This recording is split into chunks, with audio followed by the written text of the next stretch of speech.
홋카이도에는 진짜 한 300년 된 요칸이 하나 있어요. 지금 한 1000평 넘죠. 와, 그게 매물로 나온 거예요. 아, 못해도 100억대는 돼야 되지 않을까? 2천만 원. 아? 2천만 원. 우리나라도 빈집 문제. 일본처럼. 예, 광역시도 10% 이상 되고 그 빈집 중에 50%가 아파트예요. 아 진짜요? 네. 우리의 상식과 반하죠. 종로인데요. 지금 이분이 걸어오는 이 모든 골목에 다 비었어요. 다 비었어요. 투자의 중요한 소식을 가장 빠르게 전달해드립니다. 원고, 투고, 쓰리고, 여기는 투자고입니다. 안녕하세요. 저는 김현우입니다. 네, 전민기입니다. 그 모든 분야의 전문가가 있잖아요. 모든 분야의 전문가? 우리 소장님은 뭐 전문가예요? 아, 대체? 저 리액션 전문가. 오늘 모실 이분은 좀 이제 방송들을 찾아봤지. 모르는 분야가 없어. 경제 쪽으로. 깊이가 있어 또 놀랐지. 근데 또 놀란 게 뭔 줄 알아? 뭐요? 또 사람도 가벼워. 유머까지 있어. 그때 몸은 무거운 것 같아. 아, 혼난다 그러다가. 아무튼 제가 보기에 이분은 찐 능력자입니다. 예, 우리 맞습니다. 박정호 명지대 특임 교수님 모셨습니다. 안녕하세요. 안녕하세요. 아니 모신 거야? 그냥 뭉갠 거야? 아니 근데 실제잖아요. 아니 아닙니다. 와. 진짜 아니에요.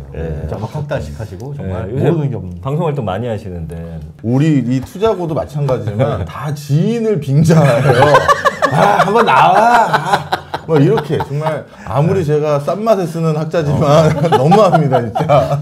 근데 거절하기는 좀 애매하고 그런 거 연락 왔을 아니 때 의리가 있으셔 근데. 그렇죠. 여기까지 굳이 안 와주셔도 되는데. 아니에요. 너무 감사합니다. 우리 예. 그 김 소장님, 전 팀장님, 또 네. 특히 우리 PD님 저랑 진짜 오랜 지인들인데 제가 강남으로 뭐 스튜디오를 만들었다고 하길래 처음엔 이 양반들이 드디어 침수된 반지하를 찾았구나. 깔새로 들어갔구나. 야, 힘든 건 알았지만 했는데 세상에 이거 어떻게 된 거야 진짜. 뭐 우리 돈은 아니고. 네. 일단 사람은 돈 있는 사람 근처로 가야 된다고. 맞습니다. 잘 오셨습니다. 예. 이제 자, 이분한테 들을 이야기가 많아요. 우리가 본격적으로 지금 경기가 많이 각설하고. 어렵기 때문에. 네네. 자, 첫 번째 키워드 빈집입니다. 빈집? 이걸 키워드로 잡은 이유가. 빈집 요새 빈집에 꽂히신 게 있는 빈집. 예.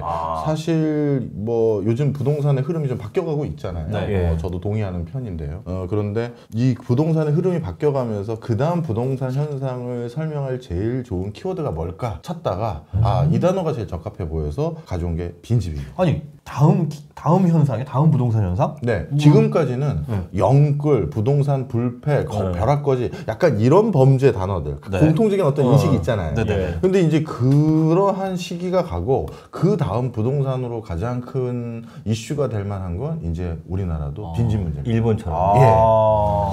빈집?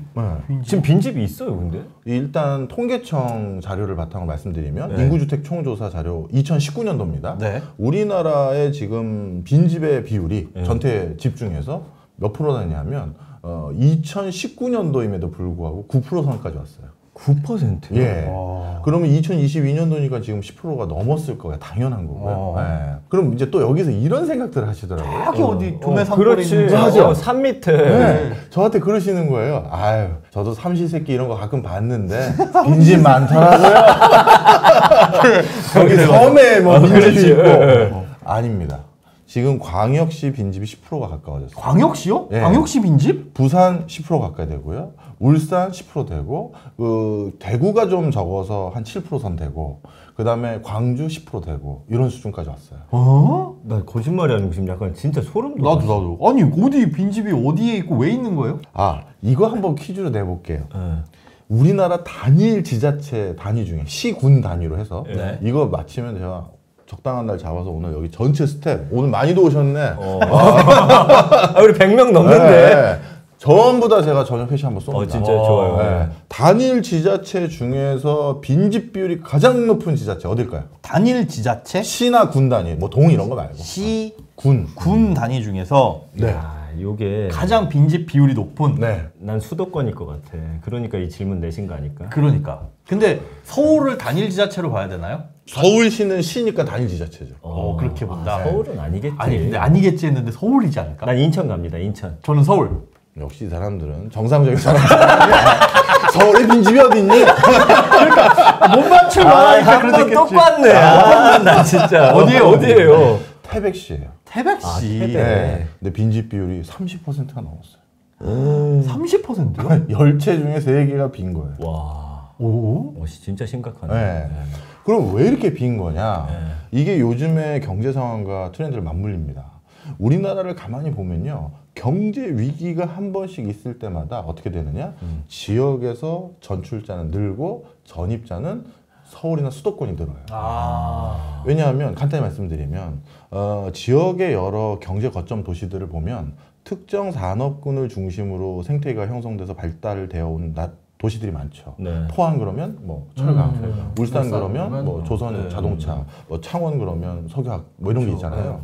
그런데 이렇게 IMF 외환위기, 글로벌 금융위기, 뭐 남유럽발 재정 위기 등 한 번씩 이런 거를 경험하게 되면 그 지역에 있는 그 특정 산업군을 중심으로 형성됐던 그 산업단지들이 생태계가 붕괴돼요. 무너지는구나. 그러면 예를 들어서 제가 뭐 구미에 있는 전기전자 관련한 중견기업, 중소기업을 하나 다니고 있는데 우리가 IMF 때 작살이 났어. 그러면 일자리를 구해야 되는데 앞에 있는 회사, 옆에 있는 회사, 건너 있는 회사 다 비슷한 업종인데 우리 업종이 경기가 안 좋으면 다 안 좋은 거잖아요. 그러니 그 동네에서는 세컨 찬스를 얻기가 어려운 거예요. 일이 없구나. 그러면 이제 결국은 거길 떠나야 되고. 그렇죠. 그럼 이런 거죠. 야, 아빠가 서울 가서 뭐 배달을 하던, 뭐 택배를 하던, 그렇지. 뭐 대리운전을 하던 할 테니 일단 가자. 일단 여기 일자리 기회가 거기가 없다. 많으니까. 네. 이렇게 된 거예요. 그래서 코로나 터지고 나서 바로 일어난 또 현상이 저출산 고조되고 지방에선 광역시들의 또 전출자가 늘어났고 그런데 더 마음 아픈 건 이 전출자들이 옛날에는 다 서울로 왔는데 이번에 서울도 전출자가 늘었어요. 그럼 어디로 가요? 비싸졌잖아. 경기도. 경기도로. 그래서 경기도만 전입자가 늘어난 정말 그것 때문에 그런 상황이 그렇구나. 됐습니다. 자, 그러니 네. 빈집이 더더욱 지방에 늘어나고 있는 상황이 된 거고요. 네.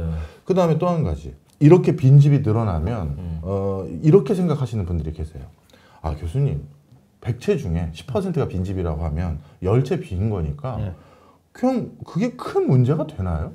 100채가 있으면 여기 한 채, 저쪽에 하나 해서 10개 정도 빈이 중간에 끼어 있으니까 또. 이게 뭔 문제냐. 가끔 뭐 이사 타이밍 때문에 비어있는 집도 있고 해외 뭐 자녀들 데리고 한 1년 유학 갔다 와서 빈 뒤도 있는데 근데 그런 현상이 아니에요. 이 빈집 현상이라는 건 전 세계적으로 공통점이 뭐냐면 모여 있어요. 빈집들이 네. 그 아파트 한 동이 빈집 뭐 이런 느낌으로요? 그런 거죠. 쉽게 얘기해서 이런 겁니다. 여기 사거리가 있는데 사거리 근처에 100채가 있어요. 근데 이 100채가 중간중간 한 채씩 빈 게 아니라 이 사거리 중에서 왼쪽 아래에 있는 동네만 거기 빈집이 10채가 다 모여 있는 거죠. 네. 그럼 이제 뭐가 문제가 되느냐. 우리나라 전 국민들은 평균적으로 자기 자산의 70%가 부동산이잖아요. 네. 그렇죠. 근데 만약에 내가 가지고 있는 부동산이 그 빈집이 많은 촌락 근처에 있으면 이제 돈이 묶이는 거고 자산 가치가 급격히 유실되는 거예요. 어떻게 해야 돼? 그럼 어떻게 해야 돼요? 결국은 그 빈집이 막 생기는 걸 피해가야 되나? 이렇게? 곰팡이 드는 거 좀 이렇게 피해가는 거죠. 그래서 오늘 뭐 어떻게 보면 오랜 지인들이 운영하는 곳에 왔기 때문에 머리에 대안을 드리려고 통계를 더 찾아봤거든요. 그래서 통계청 자료들 중에서 특히 빈집만 소팅을 해서 빈집의 특성들을 좀 살펴봤는데 이게 우리의 상식에 반하는 게 많아요. 일단 빈집 그럼 머릿속에서 떠오르는 주택 유형이 뭐겠어요? 막 단독주택 초가집 뭐 이런 거. 오래된 구호. 옆에 이제 또 소 키우는 뭐 그런 거 하나 있고. 그런데 그게 아니에요. 그럼요. 우리나라 빈집 전체로 그 빈집 중에 50%가 아파트예요. 진짜요? 네. 아니 왜? 와. 우리의 상식과 반하죠. 광역시도 10% 이상 되고 그리고 거기에서도 아파트가 빈집 비율이 50% 가까이 되고 무슨 해외 영화 같은 거 보면 막 슬럼화된 도시에 통으로 비어있는 그런 거예요. 게 나타나고 있다고요? 그 다음에 또 한 가지 더. 그러면 여기서 아파트가 빈집의 50%입니다. 이런 소리를 들으면 대부분 또 머릿속에 무슨 아파트를 떠오르냐면 오래된 아파트. 오래된 아파트. 3, 40년대. 그런데 이게 더 충격적인데 그 건축물의 연한, 그러니까 내용 연수가 얼마 된지를 가지고 비교를 해봤더니 3년 이하 된 것도 한 12% 되고요. 빈집으로. 뭐야 그 정도면 분양이 안 된 거 아니에요?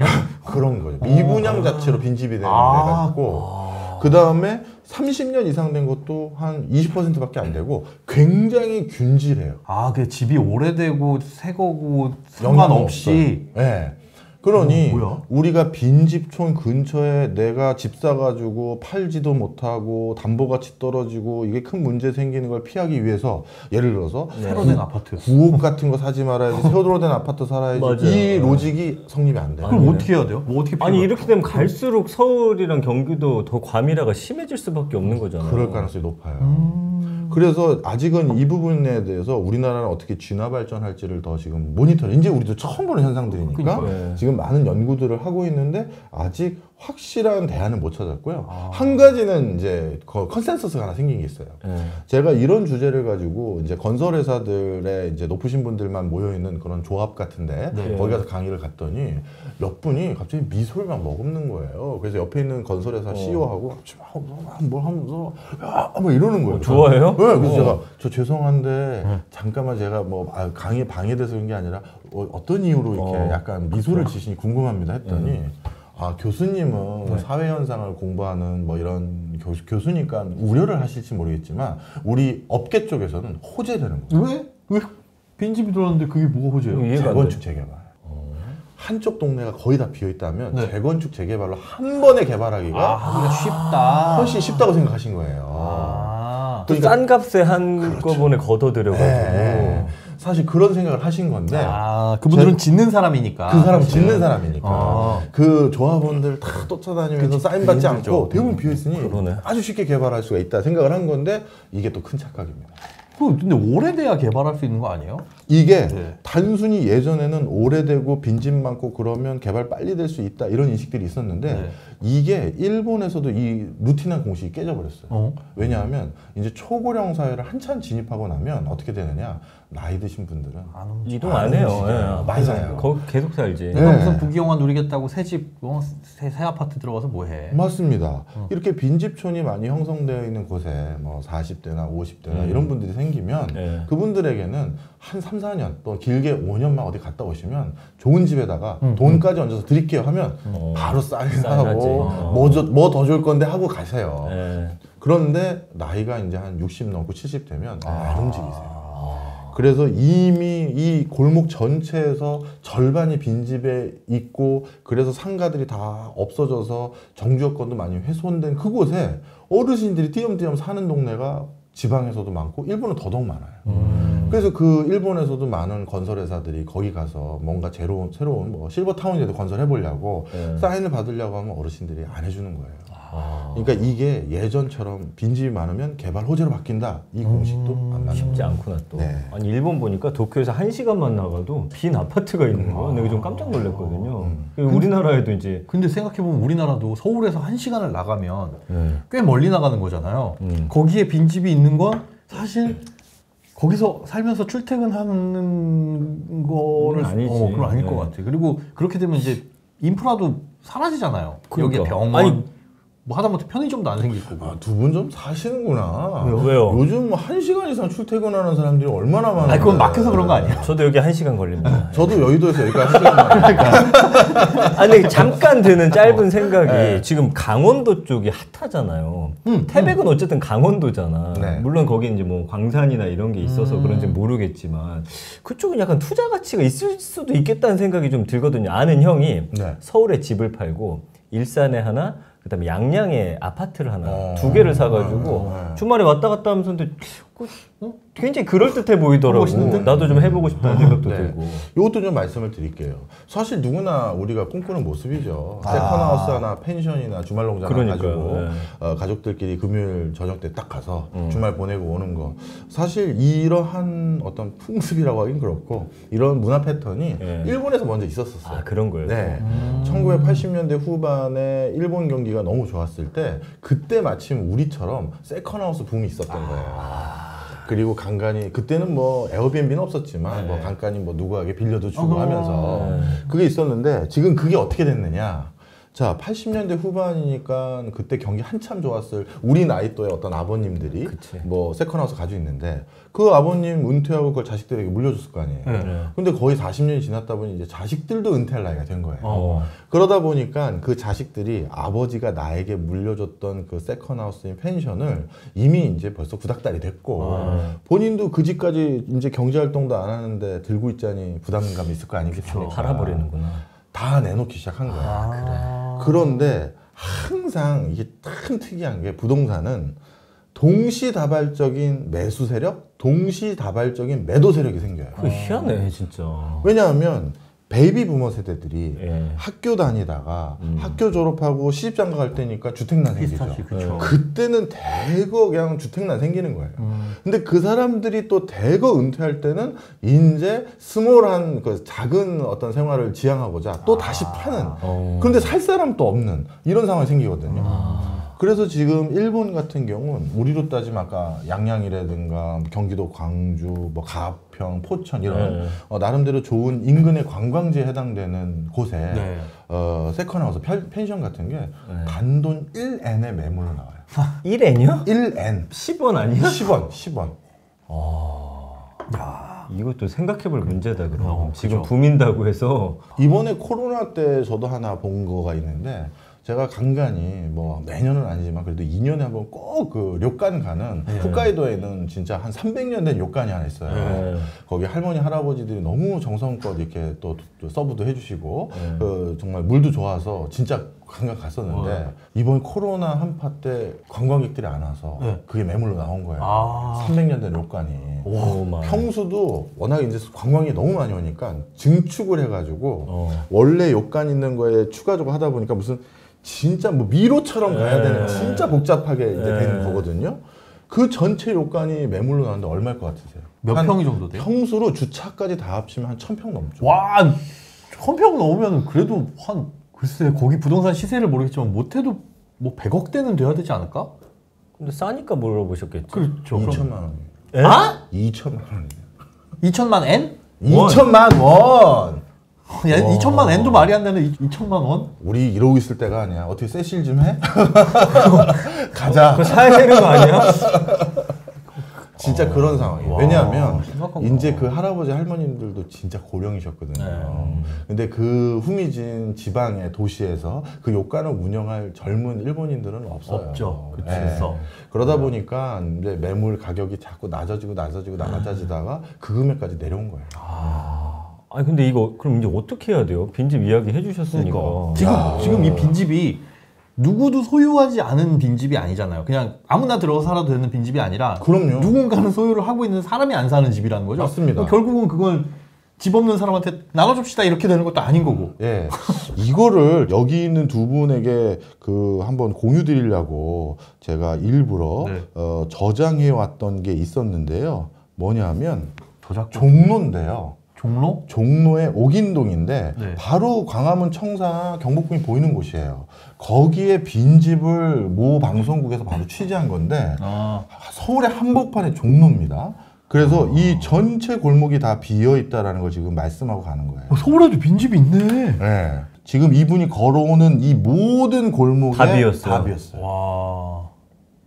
그래서 지금 이 집 같은 경우는 여기 이제 돌아서 코너로 가는데 되게 큰 집이잖아요. 네. 지금 담이 얼마나요? 나무도 있고. 옛날 부잣집이네. 네. 그게 꼬른 집도 아니야. 그런데 문까지 망가져서 뭐 들어가지네. 들어가도 돼. 그러니까 집주인이 다 있는 건데 살지 않은 지가 너무 오래된 거야. 저렇게 큰 집이. 저를 왜 세도 안 주고? 네. 안 들어오는 거죠, 이제. 여기도 빈집. 계속 체크를 하는 거예요. 다 비었어요. 여기도 빈집.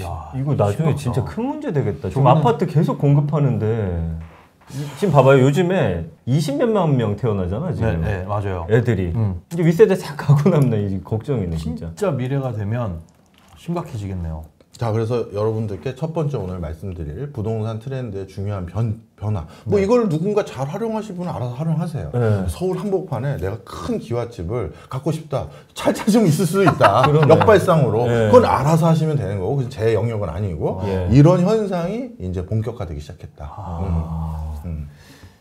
그러면 어떻게 해야 돼? 우리는 이제 아직까지도 제 주변에 보면 이제 평생의 목표가 집 한 채 이제 그렇죠. 사가지고. 근데 이게 이런 지역에 잘못 사가지고 지금 말씀해주신 대로 되면 이제 큰일 나는 거 아니에요? 근데 사실은 지금껏 이거에 대해서 뭐 본격적인 연구라든가 는 진행이 안 됐었던 됐죠. 거잖아요. 네. 그럼 지금부터 그걸 잘 들여다봐야겠네요. 그렇죠. 어떤 식으로 네. 이거는 변화를 정말 할지는. 새로운 시각입니다. 네. 예, 이거 진짜 잘 참고하셔야 될 것 같아요. 뭐 갑자기 내일 아침부터 뭐 내년부터 뭔가가 크게 문제가 생기지 않겠지만 점차 골병 들듯이 그렇게 문제가 생길 것 같네요. 어떻게 집 안 살 거네요? 그럼 어떻게 할 거야? 저는 저기 청약 내 집 좀 사갈래? 교수님 말 들으니까 빨리 팔아야 될 것 아니 같은데. 진짜 그럴수록 수요가 집중되는 곳이 어딘가를 좀 그러네. 이제는 진짜 그 알짜배기. 정말 좋은 곳에 가격은 더 올라가고 나이 두 분은 헐값. 딴 생각하지 말고 여기를 벗어나지 마. 거기 내 집도 아닌데 뭘. 알겠습니다. 여기 도곡동을 벗어나지 마. 예. 말씀 듣다 보니까 벌써 1부 마칠 시간이 됐어요. 지금 키워드가 한참 남았는데. 그러니까 이제 저희가 해드리는 것 중에 이제 뭐 경매나 이제 집 사는 것과 관련된 이야기도 저희가 해드리는데 네. 이제는 무턱대고 싸다고 사는 건 안 되는 것 같아요. 예, 그 지역에 있는 어떤 개발 호재라든지 이런 네. 거 진짜 더 면밀히 살피고 사시라는 그런 이야기를 꼭 드릴 할 것 같습니다. 점점 또 투자하는 거는 여러 가지를 고려해봐야 될 것 같은 상황에 와서 더 어려워질 것 같네요. 네. 이런 거 저런 거 많이들 좀 공부를 해야 되겠다라는 뭐 생각도 어차피 듭니다. 이런 상황으로 간다면 알짜배기를 더 고르는 해안을 좀 넓혀가야 될 것 같다는 저희가 생각을 합니다. 여러 전문가분들 모시고 그 해안은 짜내도록 하겠습니다. 자, 좋습니다. 1분 여기서 마치고요. 네. 우리 박정호 교수님과 2부에서 또 다른 이야기 준비해 놓고 있겠습니다. 네.